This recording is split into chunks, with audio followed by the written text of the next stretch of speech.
Vamos a abrir nuestras Biblias en el libro de Romanos, el capítulo 9. Romanos, el capítulo 9. Dentro de este libro, o este capítulo, hay un texto que va a ser nuestro motivo de estudio. Vamos a estudiar el verso 13, Romanos 9:13. Este pasaje que voy a leer es bastante polémico, controversial. Vamos a leer, miren lo que dice.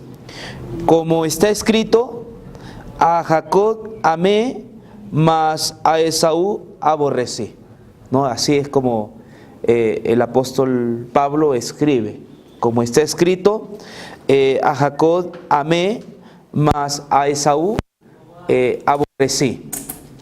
Este pasaje bíblico es tomado por algunos para sostener cierta predestinación, ¿no? Es decir, que Dios escoge a cierta persona, selecciona para que esta persona sea salva, ¿no? Por eso dice, a Jacob amé, es decir, escojo a alguien, le doy mi amor a esa persona, pero a otra persona le aborrezco, no está contado entre los salvos, sino que esta persona fue predestinada para ser condenada. Hay una teoría así que se llama la teoría de la predestinación, ¿no? Especialmente es el calvinismo que enseña esto, ¿no? De que Dios a ciertas personas las llama para que sean salvas y a otras Dios las ha escogido pero para que estén perdidas. Y este es el texto sobre el cual ellos se basan, generalmente, este es el texto. Yo creo que el calvinismo ha sido un gran aporte para la iglesia a través de los tiempos, ¿no? Porque cuando hablamos del calvinismo hablamos de la reforma, hablamos también de los reformados. Es decir, ellos tienen una buena herencia teológica, que nos viene de Calvino, que nos viene de Lutero, nos viene de Farel, nos viene inclusive de aquel que escribió El Progreso del Peregrino, Juan Bunyan, una hermosa novela, ¿no? Entonces, cristiana. El cristianismo se basa, o los reformadores se basan en estos grandes hombres. Fueron hombres que dieron mucho aporte a la cristiandad. Sin embargo, creo que con respecto a la predestinación, este tema debería ser analizado. Y en esta noche, con la ayuda de Dios, vamos a analizar este tema. Con esto no estamos nosotros oponiéndonos a la reforma. La reforma es maravillosa, fue un movimiento hermoso porque levantaron bien en alto el tema del evangelio, de la justificación por la fe, ¿no? Y de la cual nosotros mucho a estos hombres que he mencionado, ¿no? Gracias a ellos nosotros podemos comprender solo por gracia, solo por Cristo, solo por fe, solo escritura, y a Él sea la gloria. De estos hombres vienen. Sin embargo, creo que ha llegado el momento de que nosotros revisemos la doctrina de la predestinación, si es bíblica o no es bíblica. No, necesitamos nosotros ser honestos y poder estudiar este pasaje en su contexto, ¿no? Yo solamente estoy leyendo el 13, pero ahora para entender lo que Pablo está escribiendo necesitamos nosotros entender todo el contexto. El contexto nos va a dar la pista para entender Romanos 9:13.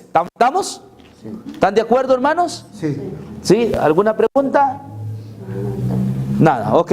Entonces vamos a leer desde el 1, porque en el 1 hay algo que va a ser una pista, ¿no? Miren lo que dice Romanos 9, 1 al 2. Verdad digo, en Cristo no miento, y mi conciencia me da testimonio en el Espíritu Santo, que tengo gran tristeza y continuo dolor en mi corazón. 3. Porque deseara yo mismo ser anatema, separado de Cristo por amor a mis hermanos, los que son mis parientes según la carne. Así es como el apóstol está mencionando acerca de sus compatriotas. Les llama a sus hermanos. En otra ocasión les llama también sus parientes. Inclusive él llega a decir, y esto yo entiendo que Pablo no es hipócrita, lo dice desde lo profundo de su corazón. Pablo dice que él prefiere ser separado de Cristo, ¿no? Eso es lo que dice, ¿no? Porque deseara yo mismo ser anatema, separado de Cristo, por amor a mis hermanos. Interesante hasta dónde llega, ¿no? Anatema quiere decir maldito. O sea, yo preferiría perderme, ser maldito, por amor a ¿quiénes? A sus parientes, a sus hermanos, a sus coterráneos, a las personas que son de su contexto, de su nación. Y Pablo, cuando está escribiendo aquí, él está escribiendo con mucho pesar. Hay una tristeza en su corazón bastante fuerte. ¿Sí? Entonces, bajo este pasaje o este contexto deberíamos estudiar Romanos 9:13. Aquí no está hablando de un individuo, aquí él está hablando de una nación. Y esto es corroborado con el siguiente texto, Romanos 9:4. Miren, fíjense lo que dice.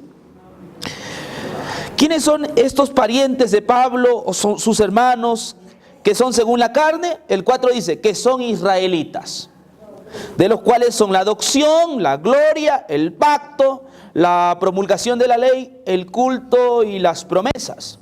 De quienes son los patriarcas, de los cuales según la carne vino Cristo, el cual es Dios, cosas, bendito por los siglos. Amén. Él tiene pesar. Y aquí menciona, ¿qué nación? ¿Cuál es la nación que menciona? Israel. Él tiene pesar por su nación, por Israel. Y aquí está reconociendo algunas ventajas que tenía el israelita sobre las demás naciones. Aquí hay una serie de ventajas que tenía el israelita. Ninguna nación había sido tan bendecida como Israel. ¿Qué bendiciones nos menciona allí Pablo? En la primera parte dice primero que son israelitas. Israelitas quiere decir el que ha visto a Dios. Es el nombre que se le dio, ¿se acuerdan? A Jacob. Dios le cambió ese nombre y ya no te vas a llamar Jacob, sino Israel, que significa el que ha visto a Dios. ¡Qué privilegio! ¡Qué privilegio! Ninguna otra nación puede decir esto. Israel es el que ha visto a Dios. Segundo, ¿qué más? ¿Qué otra bendición? Adopción. La palabra adopción no está en nuestro contexto como nosotros hablamos de un hijo adoptado, ¿no? No, aquí en el griego esta palabra quiere decir que es establecido como hijo. Dios, entre todas las naciones, escogió a Israel, o a los israelitas como sus hijos. Interesante, ¿no? Dios los puso, Dios los colocó como hijos. Este es lo que el griego nos da a entender cuando habla de la palabra adopción, que Dios los estableció como hijos. ¿Está bien? Sí. Qué interesante, ¿no? Tercero, ¿qué más? ¿Qué dice, hermanos? ¿Cuál es la tercero? Con su presencia gloriosa. La gloria. La gloria. Son la adopción, pero dice que también son la gloria. Esta palabra gloria viene de la Shekinah. Gloria quiere decir la presencia. En ningún otro lugar, hermanos, estuvo la presencia de Dios tan nítidamente, vívidamente como en Israel. ¿Sí? Usted puede ver sobre los aztecas, los incas, y ellos buscaban de alguna manera algún contacto con Dios, pero ese privilegio lo tenía solamente el pueblo, la presencia de Dios entre Israel. ¡Qué bendición! Es una bendición, la Shekinah, la presencia de Dios. Dígame, mi hermana. Aquí se puede decir que dice que Dios los eligió o los predestinó y luego los glorificó. No tanto predestinar, pero sí que los escogió, ¿sí? Que Dios los escogió.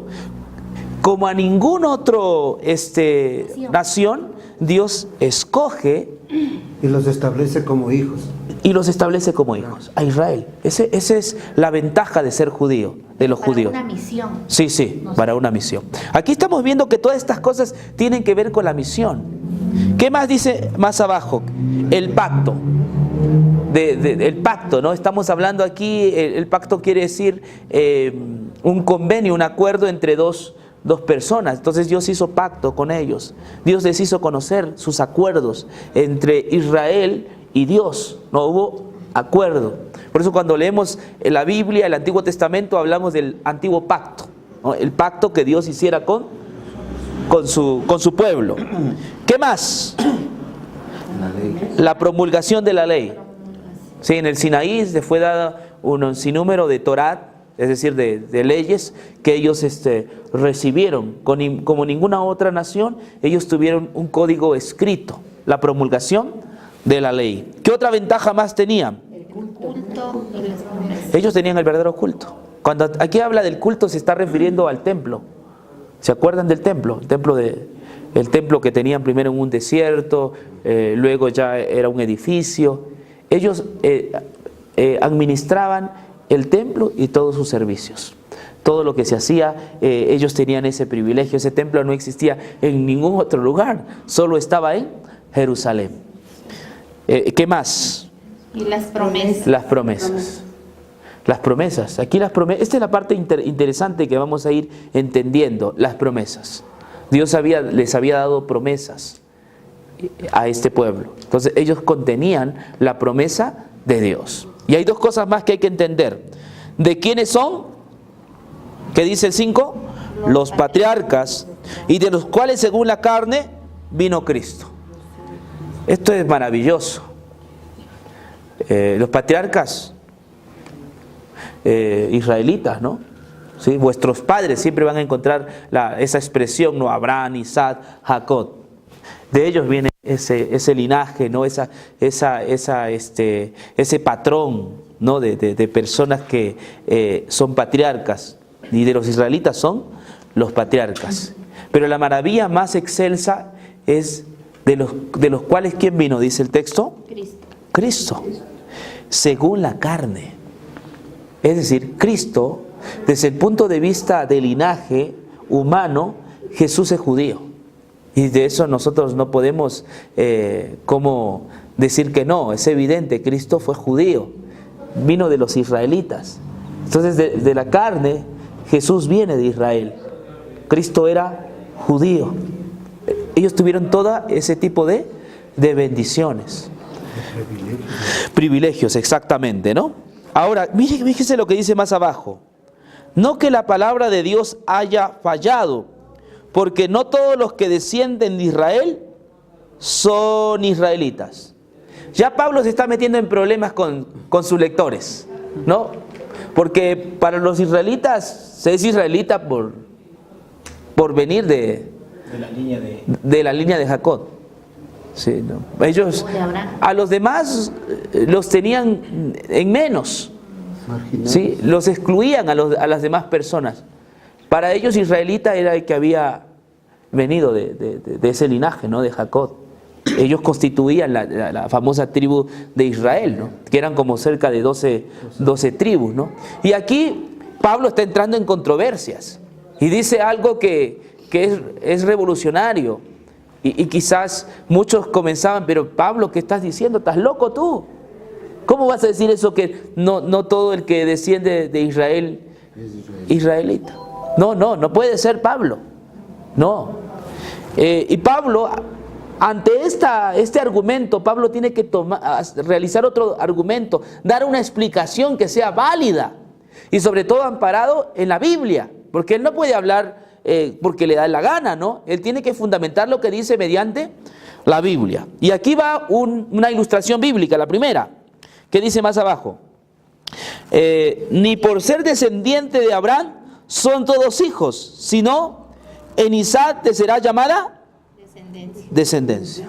Fíjese, Pablo domina bastante lo que es historia, ¿no? Y claro, Abraham, ¿cuántos hijos tuvo? Tuvo cerca de 8 hijos. 8 hijos. De sus concubinas tuvo 6, uno con su esposa verdadera y otra con la que le servía, ¿no? La esclava. Entonces tuvo cerca, pero cuando usted lee la Biblia solamente se habla De uno. De Isaac. De la promesa. Se habla de uno. Pero que no todos deberían ser descendientes de los israelitas, los demás. Pues la Biblia dice, Pablo dice que no, y es cierto. Cuando Jacob hace la repartición, o Abraham hace la repartición, a los demás los desestima, les da menos y los envía lejos. Y se quedó con el hijo de la promesa. Él es llamado el hijo de la promesa. Entonces, ¿qué es lo que Pablo quiere decir? Aquí está más abajo, ¿no? Ni por ser descendiente de Abraham son todos hijos, sino en Isaac será llamada descendencia. Esto es, no los que son hijos según la carne son los hijos de Dios, sino que los hijos de Dios según la promesa son contados como de descendientes. Aquí Pablo ha argumentado que Abraham tuvo varios hijos, pero solo es uno reconocido como hijo. ¿Por qué? ¿Por qué este hijo es reconocido como hijo?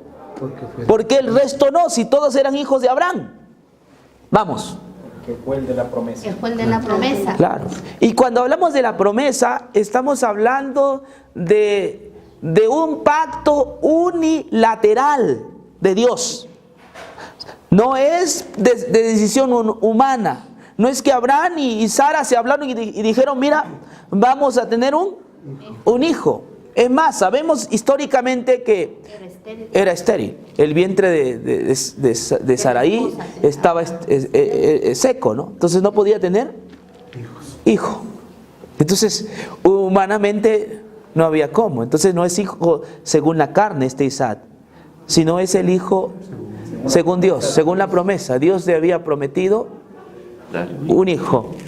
Es la promesa, es la libre elección de Dios. Dios les dice que les va a dar un hijo, y este hijo es una acción netamente divina.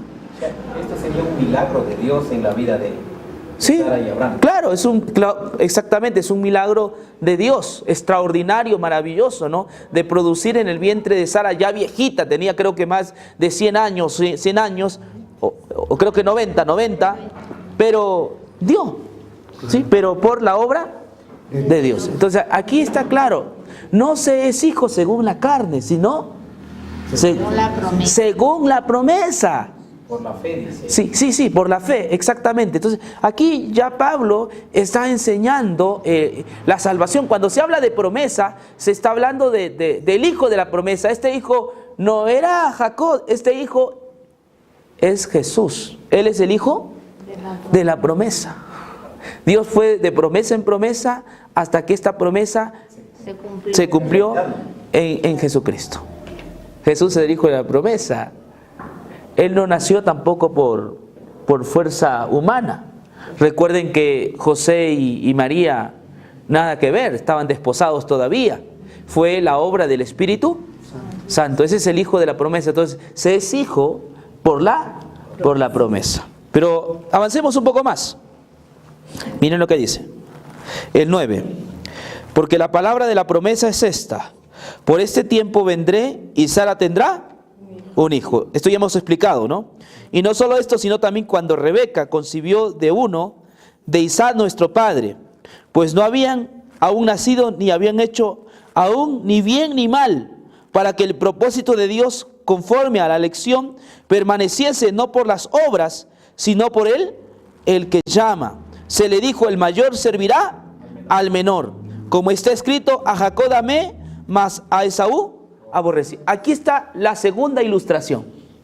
Esta es la segunda ilustración. Aquí ya nos está hablando de Jacob, ¿no? De Jacob. Ustedes saben que ellos eran mellizos. Esaú y Jacob eran mellizos. El texto dice que ellos todavía no habían hecho ni bien ni mal, porque todavía no nacían. Estaban en el vientre ¿de quién? De Rebeca. No habían hecho bien ni mal. ¿Y qué hizo Dios?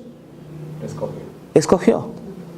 Dios escogió, separó, seleccionó a Jacob. Eso es todo. Dios escogió, Dios seleccionó a Jacob, para que por allí se cumpliese la promesa. No se olviden, porque el tema de aquí de Romanos es la promesa. No es el plan de salvación, sino la promesa. Sí, la promesa. Claro, la promesa tiene que ver con el plan de salvación, pero Dios elige, no lo elige a Jacob para que lo salve y para que Esaú se pierda, sino para que sus propósitos se puedan cumplir. ¿Está bien? O sea, esta es la segunda ilustración. No podemos nosotros ahora decir, no, este es otro tema. No, Pablo sigue con el mismo tema. Pablo es abogado y es bastante argumentativo, ¿no? Y en esta segunda oportunidad está hablando ahora de dos mellizos, ¿no? Que estaban en el vientre, y Dios decide soberanamente escoger a uno para que la promesa se cumpla. Escoge a Jacob. Y a Esaú lo deja en un lado, ¿sí? A Esaú no lo toma en cuenta. Esto es importante. No lo toma en cuenta. Para cumplir sus propósitos, Dios ha tomado en cuenta a Jacob. Ahora, ¿por qué tomó en cuenta a Jacob? Sería la pregunta. A ver, dígame. Según la promesa, se cumple en Jacob como, o sea, le escoge desde el vientre de la madre, digamos así, por amor. Y se cumple la promesa, así como en Cristo se cumple la promesa, para cumplirse la profecía, como digo yo, ¿no? Ya, ok, pero ¿por qué escoge a Jacob? ¿Por qué no escogió a Esaú? Porque Dios conoce el corazón. No, pero, pero aquí dice que no sabía ni lo que era malo ni lo que Correcto. No, escúcheme bien. No. No. Eso ya es conjeturar, mi hermanita Mercedes. El texto bíblico dice que Dios lo escoge a Jacob porque esa es su voluntad. Por pura gracia. Por pura gracia. No había hecho ni bien ni mal. ¿No? Hay que ser puntuales ahí. Es decir, cuando Dios llama a Jacob, lo llama de pura gracia. Por su voluntad. No lo llamó porque vio en él alguna virtud. Y de paso, Jacob quiere decir engañador, mentiroso. O sea, si uno ve la vida de él, nosotros no podemos ver cosas buenas. Fue mentiroso, quería siempre, ¿sí?, la primogenitura, no siempre estaba ahí queriendo algo, ¿sí? Entonces Dios, cuando escoge a este siervo, no lo escoge porque había virtud en él, sino por su pura gracia. Por la gracia. ¿Sí? Es interesante, así ¿no? como estamos nosotros, por pura gracia. Y hace a un lado a Esaú. Excluye. Pero no porque le condena. No es que lo está condenando a la perdición, sino esto es para cumplir sus propósitos. Sus propósitos. Bueno, sigamos más abajo, por favor. 14. Como está escrito, el 13 primero, ¿no? A Jacob amé, mas a Esaú aborrecí. 14. ¿Qué pues diremos? ¿Que hay injusticia en Dios? En ninguna manera. Pues, Pablo está pensando en sus lectores. Ahorita nosotros. Pero ¿qué estás diciendo, Pablo? ¿Y por qué mencionas esto? O sea, entonces Dios es injusto. ¿Por qué le tiene en cuenta a uno y por qué al otro no? No, ¿por qué Dios hace ese favoritismo? No, es que no hay favoritismo en Dios. Dios no lo eligió a Jacob porque tenía más virtud que Esaú. Simplemente Dios, por ser el soberano, Él tiene derecho de llamar y de elegir a quien Él quiere para hacer su voluntad. Y en eso, nosotros, los barros, no somos quien para cuestionar al alfarero. ¿Sí? Y eso va a decir más abajo. Sigamos leyendo. Esta es la tercera ilustración. Fíjese la tercera ilustración. Esta es media complicada. Yo le llamo a todo el pasaje el laberinto de Pablo. Es un laberinto realmente. Hay que reconocer, Romanos 9 es un laberinto, ¿no? Y usted sabe que un laberinto uno no sabe, no encuentra la salida, pero hay una salida. O sea, yo cuando me propuse estudiar aquí dije, no, pues este es un laberinto, pero debe haber una salida, y con la ayuda de Dios vamos a ir entendiendo, porque no muchos lo entienden como nosotros ahora lo estamos explicando, ¿no? Entonces, mire, fíjese el siguiente texto, 15.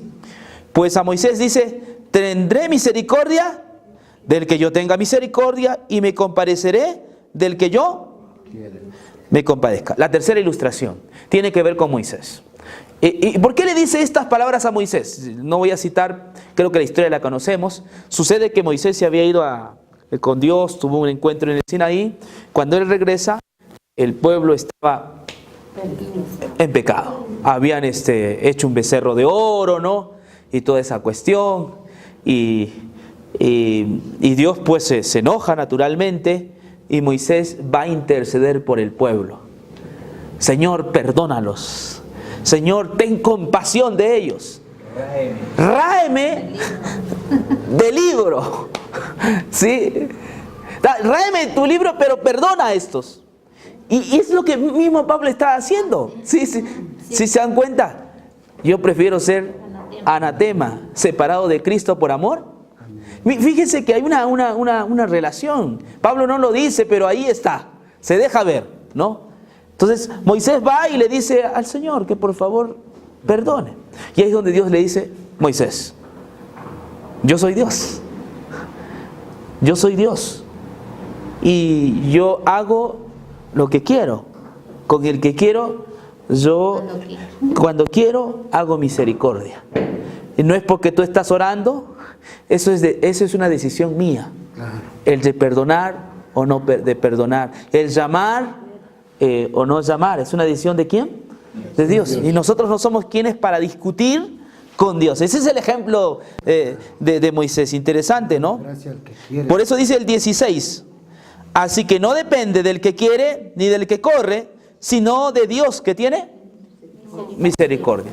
Con respecto al llamado es así, no es el que quiere o el que corre, no es porque fulano de tal tiene ciertos títulos, tiene cierta inteligencia y a él lo voy a llamar para cumplir mis planes. No, Dios no es porque el que quiere, el que corre, sino es de Dios quien tiene misericordia. Y Dios había tenido mucha misericordia con Israel.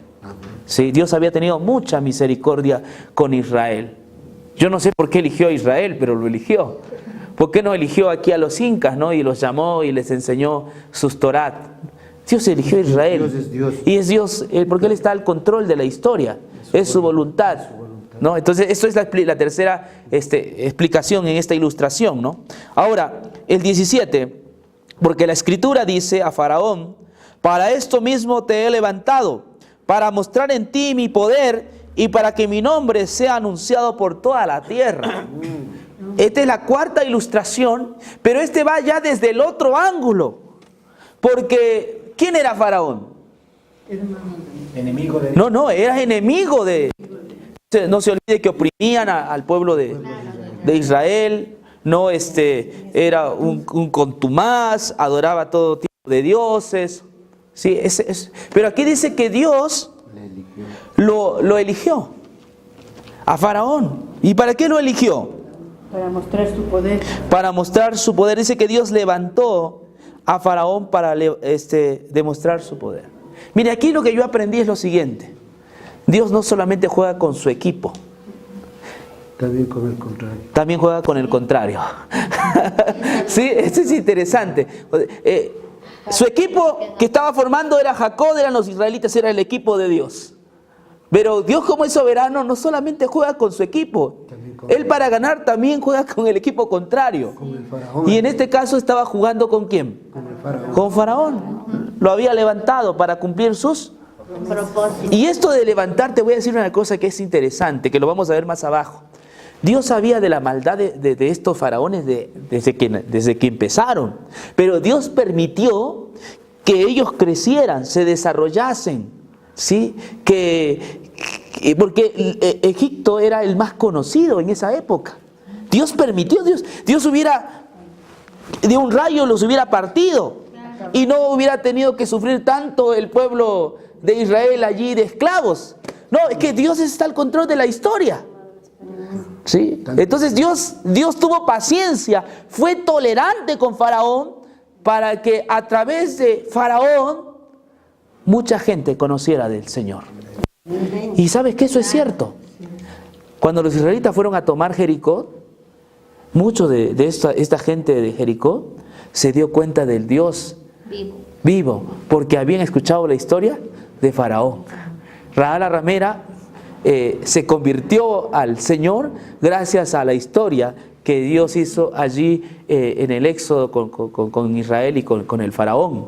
¿Sí me entiende? Entonces Dios es capaz de tomar el equipo contrario para cumplir sus propósitos. No dudemos, eso a veces nosotros nos impacientamos. No, Dios está al control de la historia. La Biblia dice que Dios llamó a Nabucodonosor y lo llama mi siervo para ir y destruir el santuario.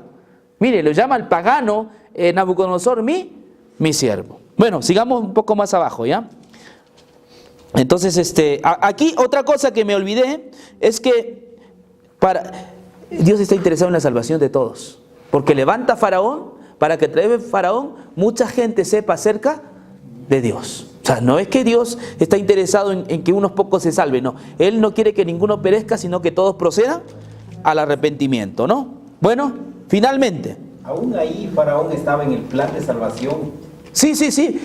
No lo está eligiendo, escúcheme bien, no lo está eligiendo para perdición, sino a través de esa dureza de corazón que tenía el faraón, Dios demuestra su poder, sus maravillas. Pero no es que él fue seleccionado para perderse, sino que él fue seleccionado para a través del poder de Dios se conociera quién es Dios. ¿Sí? Esto no es que Dios endureció el corazón de Faraón, no. Faraón tenía un corazón duro, era un hombre malvado. Dios permitió que esta cultura se desarrollase, creciese, para que él pueda intervenir y la gente a través de su poder maravilloso de Dios conociera quién es ese Dios. Es interesante, ¿no? Utilizó al faraón. Y lo utilizó al faraón. ¿Qué más? Finalmente vamos a algunos textos más abajo. Por eso dice aquí: de manera que de quien quiere tiene misericordia y al que quiere endurece. Entonces, al que quiere selecciona y al que quiere no selecciona. Total, Dios juega siempre con su equipo, con el equipo contrario. Más abajo. Pero ¿qué me dirás? ¿Por qué pues inculpa? Porque ¿quién ha resistido a su voluntad? Mas antes, oh hombre, ¿quién eres tú para que alterques con Dios? ¿Dirá el vaso de barro al que lo formó, ¿por qué me has hecho así? O sea, que lo que yo les decía, ¿no? O sea, ¿quién eres tú para que alterques con Dios? Para que discutas. Para reclamar. No, ¿tú quién eres? Esaú, ¿quién es para reclamarle por qué amaste a Jacob y no a mí? O sea, ¿quiénes somos? Dios cumple sus propósitos. Y aquí hay algo bonito, porque Pablo quiere que aterricemos en algo interesante, hermanos. Miren lo que dice más abajo. 22. Y que Dios, queriendo mostrar su ira y hacer notorio su poder, soportó con mucha paciencia los vasos de ira preparados para La destrucción. ¿Sabes qué? Israel llegó a convertirse en vaso de ¿qué? De ira. ¿Sí? Isaías decía: el burro conoce a su señor, pero Israel no conoce a Jehová. Y Isaías dice: pueblo cargado de maldad. Dice que desde la punta de los pies hasta la mollera de la cabeza no hay cosa sana. Dios había soportado a estos vasos de ira porque se habían apartado de Dios, pero Dios los había soportado, había tenido paciencia. ¿Por qué?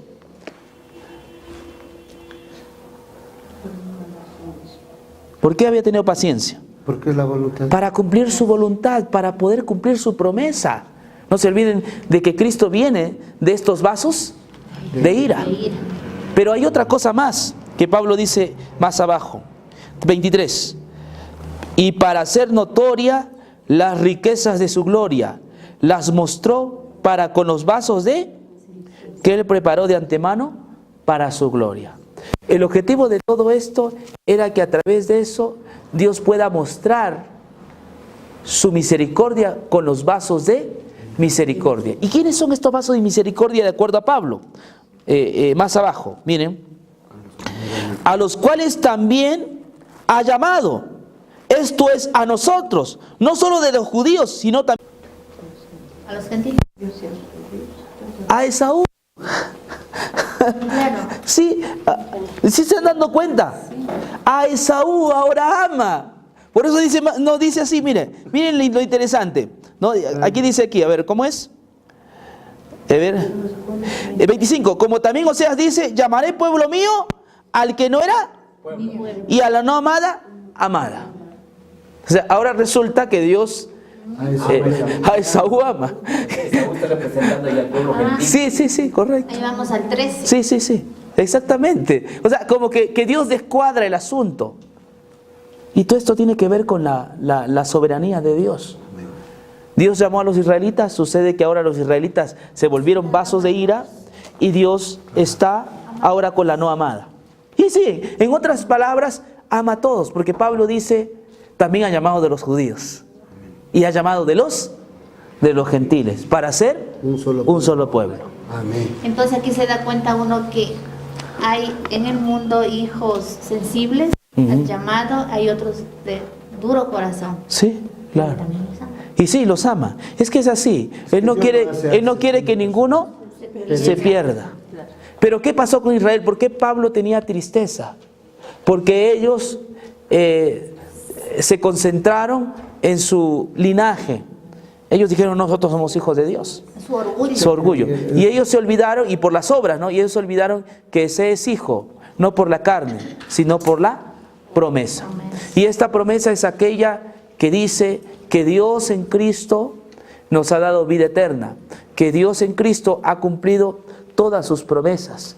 En Cristo nos ha bendecido, de manera que ya sea de los judíos o de los gentiles que vayan a Cristo, entonces van a tener vida eterna. Sí, porque Israel estableció su propia justicia, pero los gentiles confiaron en la justicia de Cristo y ahora son salvos. ¿Dios es bipolar? ¿Variante? No. Siempre sus propósitos fueron estos, que era a través de la promesa como se considera hijo y no a través de la carne. No, eso no nos da derecho a reclamar a Dios. Somos hijos por gracia. Somos hijos de Dios por la promesa. Somos hijos de Dios gracias a Jesucristo. Somos hijos de Dios exacto por fe. Amén. Amén. Que Dios nos bendiga y que este estudio sea fructífero.